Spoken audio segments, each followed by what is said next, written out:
The world is hyper competitive. If you're going to be a man who's going to sit and say, I'm just sad, you are always going to lose in competition to men like me. Yeah. And there has to be losers for there to be winners. I am tired of sympathy. Sympathy doesn't work for anybody. I'm not going to sit here and be sympathetic for people who say they're too sad to try hard and be their best. Guess what? Perhaps I was sad every time I did exactly what I was supposed to do and trained anyway. Perhaps I was afraid when I fought anyway. Perhaps I was tired when I worked anyway. This is how you get ahead in life. I don't have a fucking ounce of sympathy for these people who sit here and say, well, I feel this way, so I can't.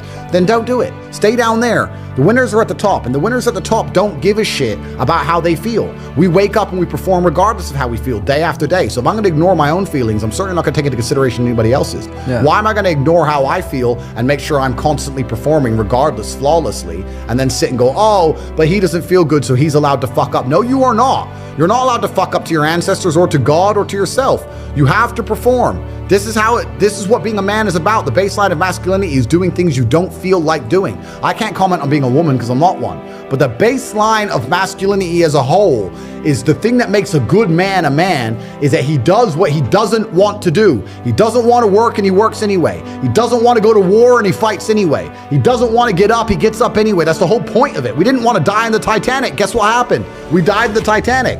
You can't sit there as a man and say you don't feel like it. You're not allowed to not feel like it. You're supposed to do it anyway, regardless. Yeah. So when a man sits there and says, oh, but you don't understand, I'm struggling with motivation. If you are struggling with the motivation to be a winner, then stay a fucking loser. No problem. Stay a loser. Don't care. Because in my circle, there's no losers around me. Your energy is disgusting. I find it revolting. I don't like weakness around me, even near me. Even people coming up saying hello to me. If you're depressed, don't even shake my hand. I do not have time for losers on any regard. Winners only. Yeah. But motivation isn't real. Everyone says this. Motivation is not real. Discipline's real. I do not feel like training, but I still train because I'm a disciplined individual. You don't get to go through life only doing the things you feel like doing. Do you know who gets to do that? Women. Beautiful women. Beautiful women get to do what they feel like doing. As a man, you have to do the things you're supposed to do because what we said earlier is absolutely true. It's player versus player, my friend. Now, if I wake up, I've already got this massive head start over you in life and nearly every genetic gift, plus all my finances, plus my network. And I wake up and I decide, even though I don't feel like working, I'm going to work my ass off. And you wake up way down there, a peon, and you can't be bothered to work. What chance do you have against men like us? You don't stand a chance. You can't get the girl. We'll take the girl off you. We'll bankrupt your ass. We'll kick you out your house. You name it. You don't stand a chance. Now, if you're going to wake up and look in the mirror and understand that you're absolutely not only crushable, that you're a rabbit and that lions exist, and that's not going to motivate you to do something about it, then you're a lost cause. And there's no point in asking us a question. You know exactly what you need to do. If you want to stay killable, then stay killable. But I can't live that way. I would refuse to live that way. It's a disgrace to my bloodline. It's a disgrace to my parents who struggled to raise me for me to be anything other than the best version of myself. That's honor. I have honor to my last name and to my ancestry. It would be disgusting for them all to have fought saber-toothed tigers so I can wake my lazy ass up, jerk off all day, and ask on YouTube how I can stop being a fucking loser. You understand where I'm coming from? Oh, 100%. So this is down to you, my friend. And listen, you may feel fired up for 10 minutes after this little talk, but you're not going to feel fired up forever. You need to put systems in place. You need to get discipline. And like Justin says, you need to get an atmosphere of people around you who are going to keep you accountable and not make it easy for you to continue to be a fucking nobody. And then you're going to fix your life. Otherwise, you're going to stay a nobody. Life as a man is exceptionally difficult. I say the most beautiful and the most terrifying thing about being a man is you're born without value. Society doesn't care about you. You're only going to be cared about based on how useful you are. You have the chance to build yourself up and become a superhero if you're prepared to do the hard work and be indefatigable enough to never quit. But if you're going to stand around and wait for a handout, nobody's going to ever respect you. And I think that a lot of people have forgotten about how difficult and how competitive it is as a man. We're always in constant competition with each other.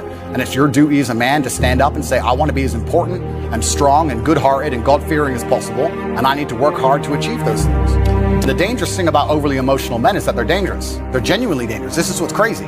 All these people who talk about toxic masculinity and how bad it is for men to be traditionally masculine. A traditionally masculine man does things he doesn't feel like doing because it is his duty to do them. He charges into the building because it is his duty. Not because he feels like it, because it is his duty. We're now teaching the new generation of men that they don't have duty and they can just act on their feelings and act how they feel and they don't have to act as a man should. Do you know what happens when you get men who just act how they feel?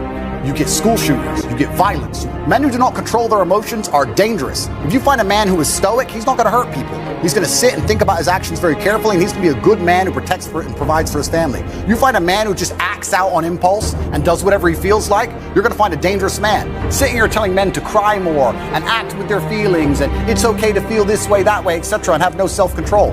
That is why we have the problems we have in the world. Absolutely and utterly wrong. So when they talk about toxic masculinity, they have it completely inverse, on its head, completely and utterly wrong. We need to be teaching stoicism. We need to be teaching young men to understand that the world is very, very difficult. It's hard to be a man. You're going to feel bad sometimes. You need to suck it up and perform anyway. Not to sit there and cry your eyes out or blame other people. And when bad things happen, they call traditionally masculine men. If you need a firefighter, you need a masculine man. When you call the police because of the problem you had, you want masculine men. And as soon as a woman or a man is in trouble, when you look for backup, you look for masculine men. And masculine men have a duty to provide and protect those they care about. We have a duty to do things we don't feel like doing because we know we're supposed to do them. And that's why we stayed in the Titanic and died. The real problem with the world is that there's an epidemic of cowardice. Men are cowards. We have an epidemic of cowardice. Everybody is so afraid.